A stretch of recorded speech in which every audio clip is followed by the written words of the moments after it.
지금 우리는 예수님의 초림과 예수님의 재림 그 사이의 시대를 살아가고 있습니다. 이 시대를 혹은 종말의 시대, 누군가는 또 예수님의 재림을 기다리는 시대라고 합니다.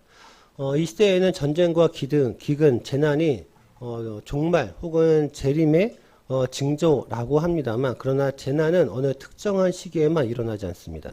그렇기 때문에 특정한 종말의 징조나 재림의 징조는 될 수가 없습니다.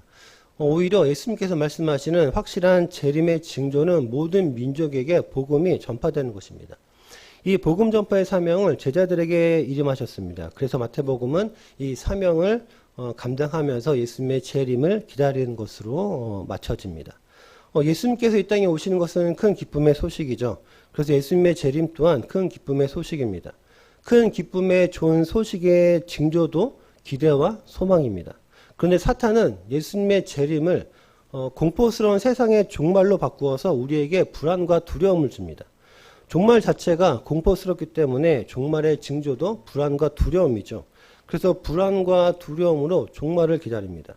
우리는 기대와 소망으로 큰 기쁨의 소식이 되는 예수님의 재림을 기다립니까? 아니면 불안과 두려움으로 세상의 종말을 기다립니까? 성경이 말씀하는 재림은요, 모든 민족에게 큰 기쁨의 소식입니다. 그러나 사탄은 그 기대와 소망을 빼앗고 우리에게 두려움으로 종말을 기다리게 합니다. 우리가 소망으로 예수님의 재림을 기다리고 있는 시대를 살아갑니다. 그런데 종말이라고 여겨질 만한 재난이 일어납니다. 정치, 경제, 사회적 불안, 전쟁, 기근, 개인의 삶의 불안, 이러한 일들이요, 종말의 징조는 아니지만 우리에게 충분히 종말과 같은 불안과 두려움을 줍니다. 오늘 본문을 통해서 재난의 중심에서 우리가 가져야 할 마음이 무엇인가 함께 나누고자 합니다.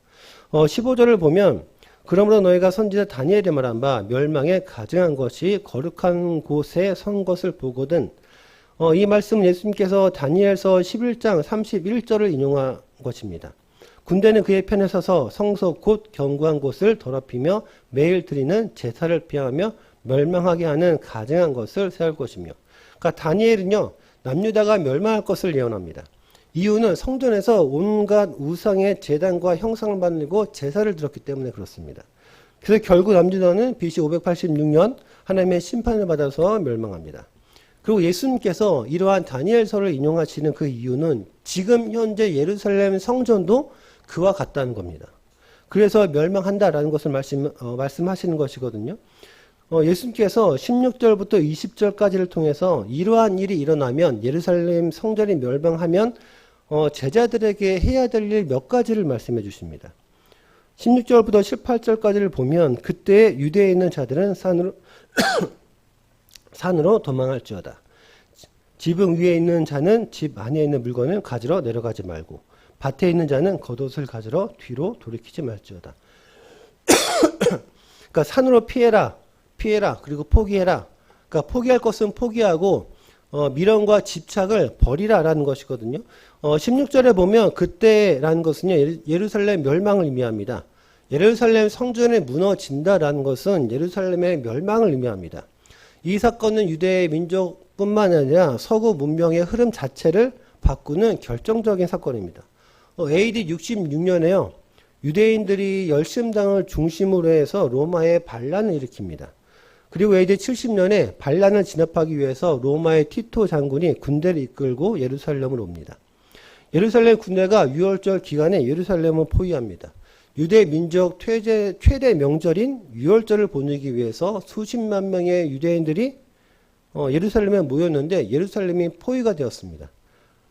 그러니까 이런 위기의 순간에 내부에서는 열심당들이 권력을 차지하기 위해서 지도부가 심각하게 분열됩니다. 성 안에서는요, 포위당했기 때문에 물자를 공급받지 못합니다. 그러니까 식량이 절대적으로 부족하죠. 그래서 유대 역사가 요세푸스라는 사람의 기록에 의하면 어머니가 자기 아들을 잡아먹는, 서로 아들을 바꿔먹어서 자녀를 바꿔서 잡아먹는 그런 비참한 일까지 일어났다라고 기록하고 있습니다. 그래서 결국 예루살렘이 멸망하고요, 성전이 불에 탔는데 성전 안에 금들이 녹으면서 돌 사이로 스며들자 로마 병사들이 그 금을 채취하기 위해서 성전을 샅샅이 파헤쳤다라고 합니다. 그래서 결국 오늘날 통곡의 벽이라는 벽 한 구덩이만 남게 되었죠. 예수님의 말씀처럼 돌 위에 돌 하나도 남지 않을 정도로 그렇게 파헤쳐졌습니다. 그리고 학살을 자행했는데 기록에 의하면 약 10만 명 정도가 포로로 잡혀가고 100만 명이 죽었다라고 기록하고 있습니다. 실제로 100만 명까지는 아닐 수도 있겠지만 수십만 명이 죽임을 당했다라는 거죠.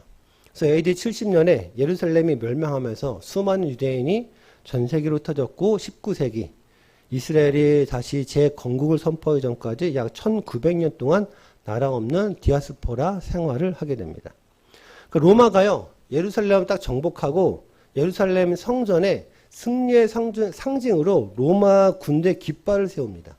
그러니까 거룩한 성전에 멸망에 가증한 것의 상징인 로마 군대 깃발이 세워집니다. 이것이 의미하는 바는 로마의 신과 황제가 이 땅의 진정한 지배자가 되었음을 선포하는 승리의 세레머니였습니다.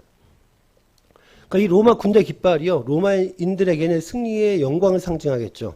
유대인들에게는 종교적 멸망을, 그리고 그런데 교회에게는 새로운 새 언약 시대의 서막과 심판의 확증을 상징합니다.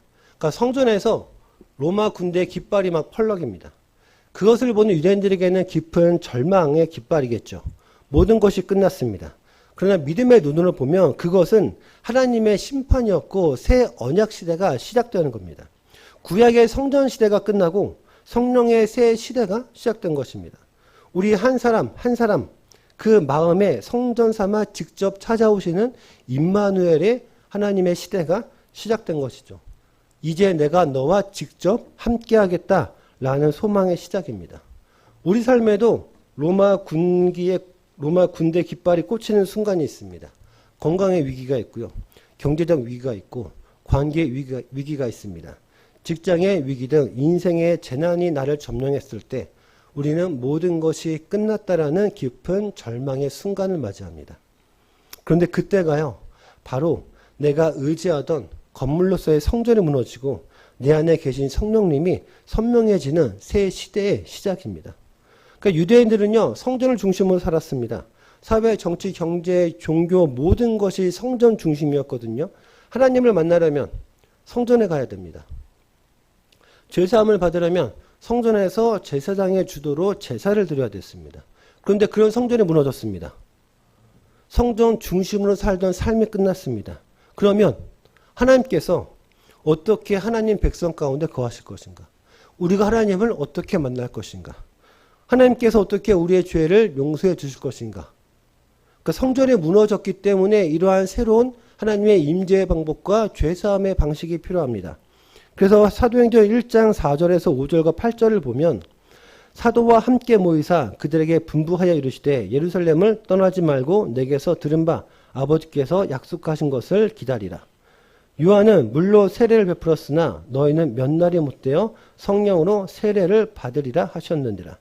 오직 성령이 너에게 임하시면 너희가 권능을 받고 예루살렘과 온 유대와 사마리아와 땅끝까지 이르러 내 증인이 되리라 하시니라. 그러니까 새로운 방식은 성령 하나님입니다. 예수님께서 하늘로 승천하시고 성령님을 이 땅에 보내주셨습니다. 성령 하나님께서 성도에게 직접 임하는 방식입니다. 예수님께서 어떻게 끝날까지 우리와 함께 하시겠습니까? 바로 성령 하나님을 통해서 함께 하십니다. 성령 하나님께서 이 땅에 임재하심으로, 예수님의 영이신 성령님께서 나에게 임재하심으로, 성도 한 사람 한 사람에게 임하심으로 예수님께서 끝날까지 나와 우리와 함께 하신다라는 것이죠. 과거에는요, 율법을 지키는 것으로 내가 하나님을 잘 믿고 있다라는 것이 확증되었습니다. 율법을 잘 지키면 저 사람은 하나님을 잘 믿고 있는 사람이라고 그렇게 생각되었죠. 성전에서 제사장이 제사를 주도해서 죄사함의 제사를 드림으로 죄를 용서받았습니다. 그런데 이제는 예수님의 십자가 사건으로 인하여 우리가 예수님을 믿음으로 그 믿음을 근거로 성령님께서 우리에게 오셔서 나와 함께 하셔서 우리가 직접 하나님을 만나는 방법입니다. 예수님의 십자가를 통해서 우리가 직접 하나님을 만납니다. 더 이상 율법을 지키는 것으로 하나님을 잘 믿고 있다는 것을 확증하지 않습니다. 하나님 사랑과 이웃 사랑으로 확증합니다. 내 삶에서 열리는 성령의 열매로 확증합니다. 제사를 드리지 않습니다. 예수님의 십자가로 이미 죄사함을 받았고 우리가 그리고 예수님의 이름으로 하는 기도로 일상의 죄를 우리가 고백합니다. 이제는 우리가요, 예수님을 믿는 믿음으로 성령께서 내 안에 오셔서 내가 하나님의 거룩한 성전이 되었습니다. 이제는 건물로서 성전 중심의 그런 신앙생활이 아니라 내 안에 내주하신 성령님을 중심으로 신앙생활을 합니다. 성령님 중심이라는 것은 성령의 은사만을 말하지 않습니다. 우리가 방언이나 신유나 여러 가지 성령의 은사들 우리가 받죠. 그런데 성령님께서는요, 은사를 선물로 주시기도 하지만 우리를 조명하셔서 깨닫게 하셔서 예수님의 말씀을 깨닫게 하시고 알게 하십니다. 우리가 순종하게 하시고 우리가 알게 하셔서 우리가 새 언약시대로서 내 삶에서 하나님 나라를 누리게 하시고 그리고 또 확장하게 하십니다. 이것이 새 시대의 새로운 삶의 방식입니다. 예수님의 재림을 기다리는 삶은 이러한 성령님 중심의 삶입니다. 그래서 이제는 우리 성도님들 한 사람 한 사람, 우리 개인 한 사람이 하나님의 거룩한 성전으로서 기대와 소망을 가지고 살아갑니다. 하나님의 성전으로서 다시 오실 예수님을 기대와 소망을 가지고 살아갑니다. 성령님의 권능으로 인하여 예수님의 증인된 삶을 살아갑니다. 그래서 내가 하나님의 거룩한 성전이기 때문에 내가 걸어가는 모든 곳이 성전에 임한 것입니다. 내가 하나님의 거룩한 성전입니다. 그러니까 내가 가는 곳이 그곳이 하나님의 성전이 임하게 됩니다. 우리가 집에 가면 그곳이 하나님의 거룩한 성전이 임하는 곳이 됩니다. 우리가 직장에 가면 그곳이 하나님의 거룩한 성전이 임하는 곳이 됩니다. 이것이 새 언약시대로서의 새로운 삶입니다. 우리가 그런 삶을 살아가고 있습니다. 성전의 무너짐을 바라보는 사람들에게는요, 불안과 두려움이 있겠죠. 성전 중심의 삶을 살았는데 모든 것이 끝났다라는 불안과 두려움, 공포가 있을 것입니다. 그러나 우리에게는 성전의 무너짐을 보고 이제는 새 언약시대가 시작되었다라는 소망과 기대를 가지고 살아갑니다. 이 삶을 기쁨으로 살아내는 하나님의 거룩한 성전이 되기를 주님의 이름으로 축원드립니다. 예수님께서요, 16절과 18절까지 말씀하시는 바는요, 재난의 긴박성입니다. 재난은 예고하지 않고 갑자기 찾아오죠. 1분 1초가 급한 상황에서 갑자기 찾아온 재난에서 집안에는 물건을 찾으러 간다든가 겉옷을 가지러 간다든가 하지 않습니다. 재난이 찾아오면 일단 죽기 살기로 도망부터 가죠. 내 욕심과 집착으로 인해서 도망갈 시기를 우리가 놓치면 안 됩니다. 내 욕심과 집착으로 인하여 도망갈 시기를 놓치면 안 됩니다. 성경이 말씀하는 도망은요, 비겁한 회피가 아닙니다. 우리가 도망친다라고 생각하면 되게 비겁하게 생각하는 그런 이미지가 있죠. 그런데 성경이 말씀하는 도망은 비겁한 회피가 아닙니다. 생각해 보세요. 무너질 세상을 붙잡던 손을 놓고 영원한 하나님 나라를 붙잡는 삶의 이동입니다. 무너질 세상을 붙잡던 손을 놓고 영원한 하나님 나라를 붙잡는 삶의 이동. 즉 내가 살기 위해서 이동하는 것입니다. 제가 알던 찬양 사역자 목사님이요, 꽤 오래전에 찬양 사역을 해서 지방에 가셨는데 밤에 잠을 자는데 여관에서 불이 난 거예요. 여관에서 불이 나면 어떻게 하겠습니까? 일단 도망부터 치겠죠. 근데 그 목사님이 팬티바람으로 잠을 자고 있었어요. 근데 불이야 하고 연기가 막 들어오고 빨간 불이 보이니까 옷을 챙겨 입고 도망갈 정신이 있었겠습니까? 내가 살기 위해서 그냥 도망치는 거예요. 그 밖에 나와서 보니까 본인도 팬티바람이라는 것을 알고 창피했는데 주위를 보니까 다 그렇게 속옷 차림으로 도망친 사람들밖에 없습니다. 우리가 살기 위해서 도망칠 때 옷을 챙겨 입을 겨를이 어떻게 있습니까? 옷을 챙겨 입다가 불에 타 죽을 수도 있습니다. 도망친다라는 것은요, 우리가 살기 위해서 영원한 하나님 나라를 붙잡는 삶의 이동입니다. 유대인들에게는요, 예루살렘 성전은 삶의 모든 것이었습니다. 거기서 도망치라라는 것은요, 단순히 몸을 피하는 것이 아닙니다. 살기 위해서입니다. 내 삶을 지탱하던 기존의 모든 사회적, 종교적 시스템, 건물로서의 그 신앙을 버리고 이제는 탈출하라는 영적인 선언입니다. 그러니까 예수님 말씀에 순종해서 예루살렘에 대한 집착을 버리는 것입니다. 기존의 삶에 대한 집착을 버리는 것이죠. 왜냐하면 죄악의 소굴이 되어 버렸기 때문에 그렇습니다. 죄악의 소굴이 되어 버린 예루살렘 성전은 더 이상 안전한 피난처가 아닙니다. 죄악의 소굴이 되어 버린 그 피난처에 소굴이 되어 버린 예루살렘 성전에 있으면 그곳에서 우리는 죽을 수밖에 없습니다. 이제는 죄악의 소굴이 되어 버렸기 때문에 우리는 버려야 됩니다. 그런데 집착과 미련 때문에 포기하지 못하고 삶의 중심을 이동하지 않습니다. 예수님께서 위기 상황에서 예루살렘을 떠날 것을 말씀하셨거든요. 예수님의 말씀에 순종했던 사람들은요, 피신해서 살 수 있었습니다. 그런데 끝까지 건물로서의 성전을 지켰던 유대인들은 모두 멸망했습니다. 그러니까 살려면 죄악된 삶의 중심을 개편해야 됩니다. 내가 살려면 죄악된 삶의 방법을 포기해야 됩니다. 집착과 미련을 두고 개편하지 못하고 포기하지 못하면 예루살렘 성전이 멸망했던 것과 같이 우리는 멸망할 수밖에 없습니다.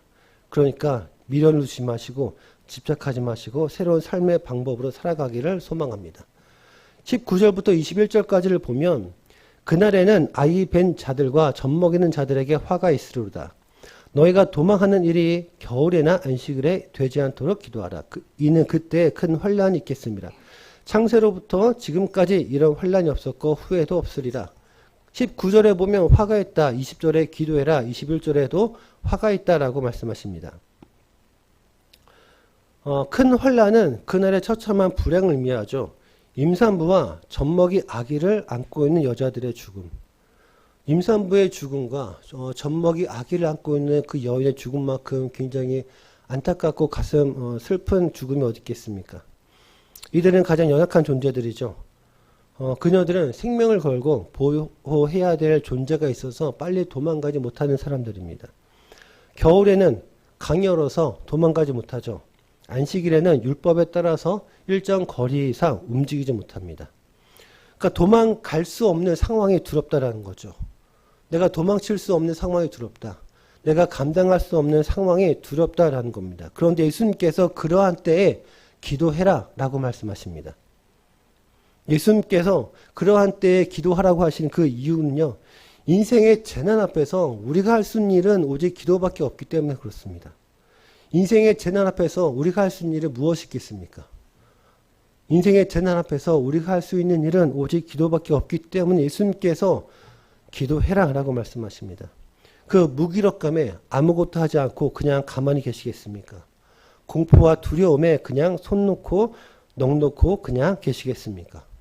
그냥 상황에 이래서 환경이 이래서 난 어쩔 수 없어 그냥 그렇게 포기하시겠습니까?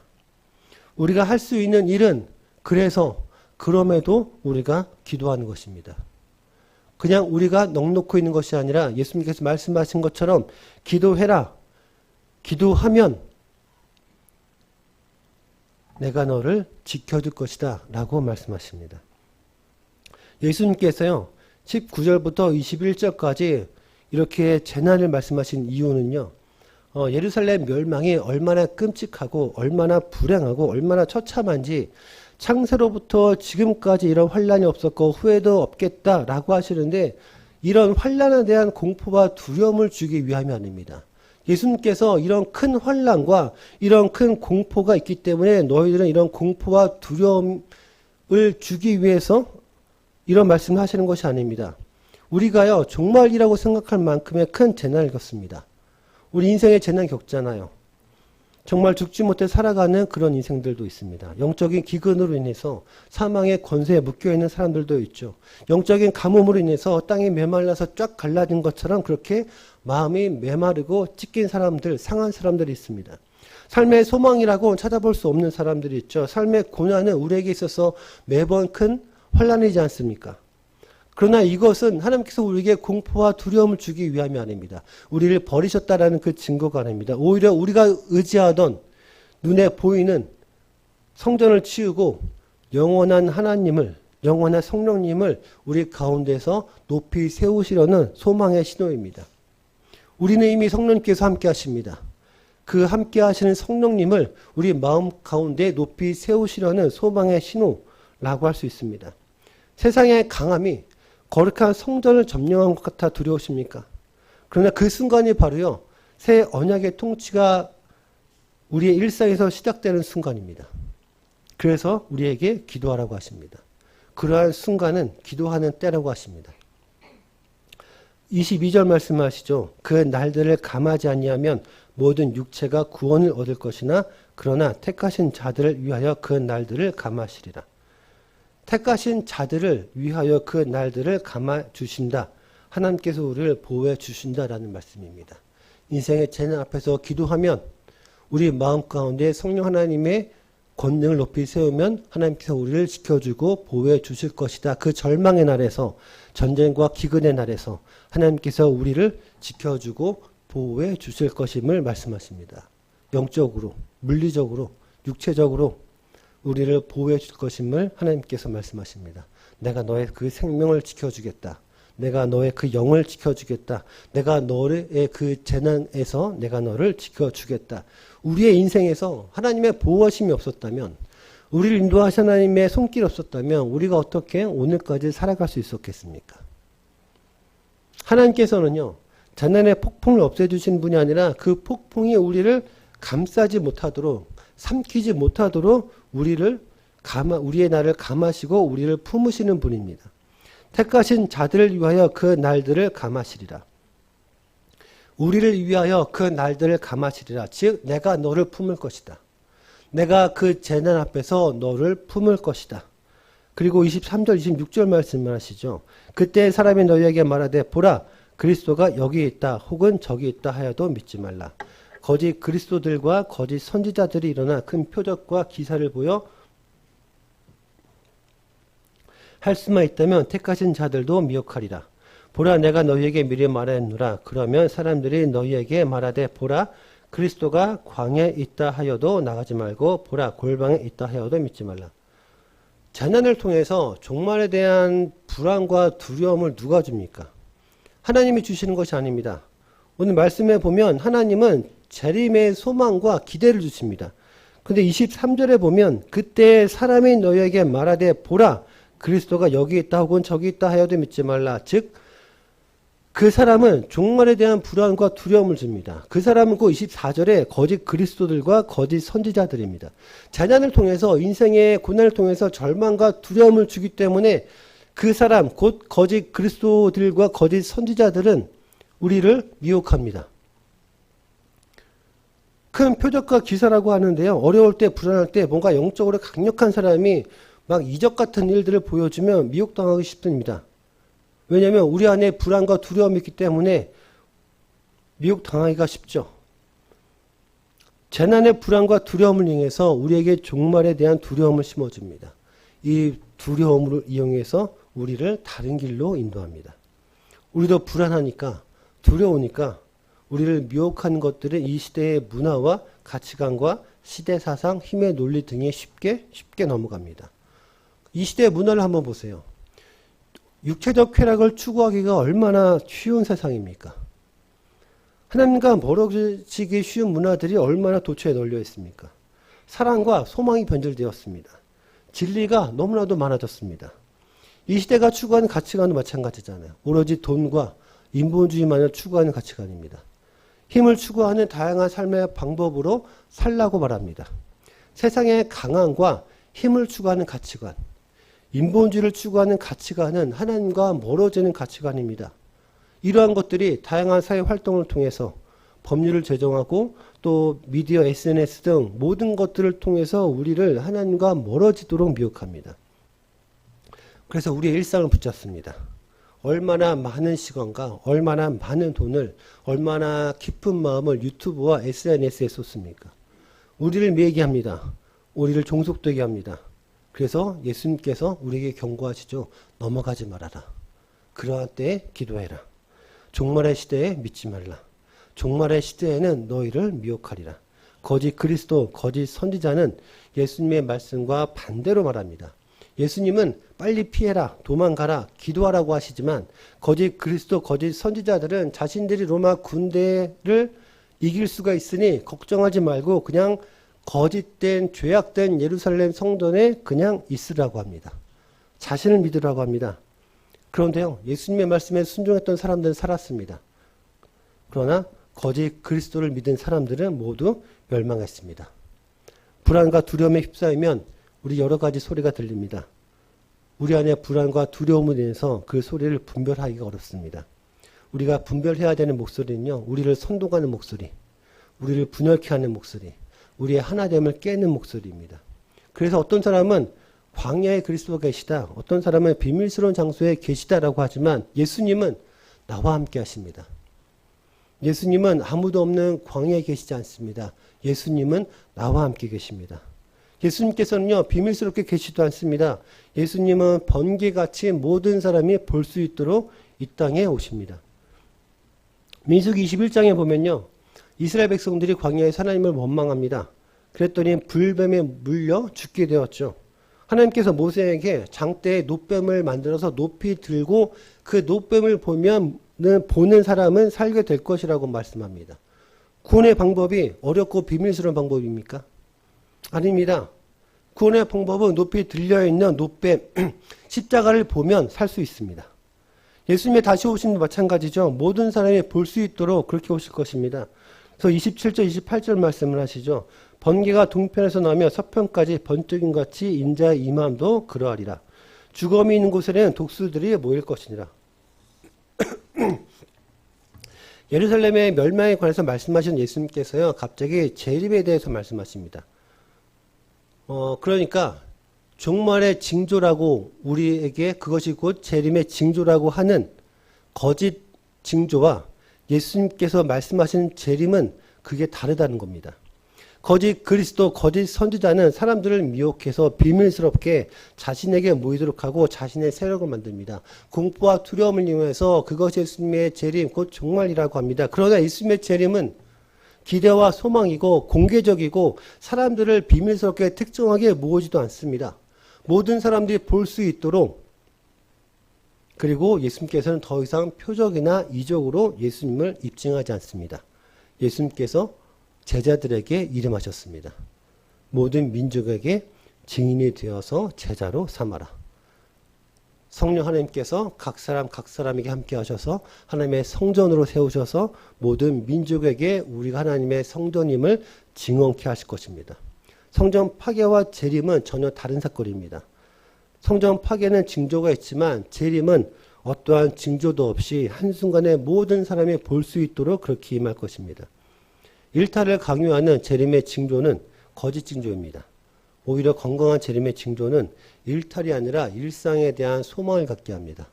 그래서 오늘 하루에 우리가 최선을 다해서 하나님의 성전으로서 그렇게 살아가게 합니다. 나에게 종말의 징조와 같은 불안과 두려움이 오더라도 복음의 새 시대의 삶의 방식으로 살면 우리는 승리할 수 있습니다. 성령님이 나에게 오셨고 이제는 내가 성전입니다. 성령님께서 예수님의 말씀을 깨닫게 하십니다. 하나님의 이름으로 세상의 방식으로 살면 질 수밖에 없죠. 그러나 예수님과 같이 십자가의 방식으로 살면 십자가의 고통은 있을지라도 십자가를 통해서 우리가 승리할 수 있습니다. 우리 인생의 재난이 삶의 중심에 꽂힌 로마의 군대 깃발처럼 보일 수 있습니다. 그 군대 깃발을 보면 우리 불안하고 두렵죠. 하지만 예루살렘 성전이 무너져야만 내가 하나님의 성전이 되는 시대가 열렸듯이 우리가 의지하던 세상의 성전들이 흔들리고 무너지는 지금은 오히려 내 안에 계신 성령님의 능력이 가장 선명하게, 가장 확실하게 드러날 때이기도 합니다. 로마의 사형 도구였던 십자가가 우리에게 구원의 상징이 되었습니다. 성전 마당에 꽂힌 로마의 군대 깃발 또한 건물로서의 그 시대를 끝내고 성령의 시대를 여는 하나님의 역설적인 도구입니다. 로마 군대 깃발은 승리의 깃발이 아니라 오히려 건물의 시대가 끝났고 이제는 성령님과 함께 걷는, 내가 하나님의 성전으로서 하루하루 하나님과 함께 살아가는 시대가 왔다는 것을 알리는 신호탄입니다. 그러므로 고난의 현장 한복판에서 고개를 들어서 우리와 함께 하시는 성령님을 바라보며 하루하루 기대와 소망으로 살아가시길 주님의 이름으로 축원드립니다.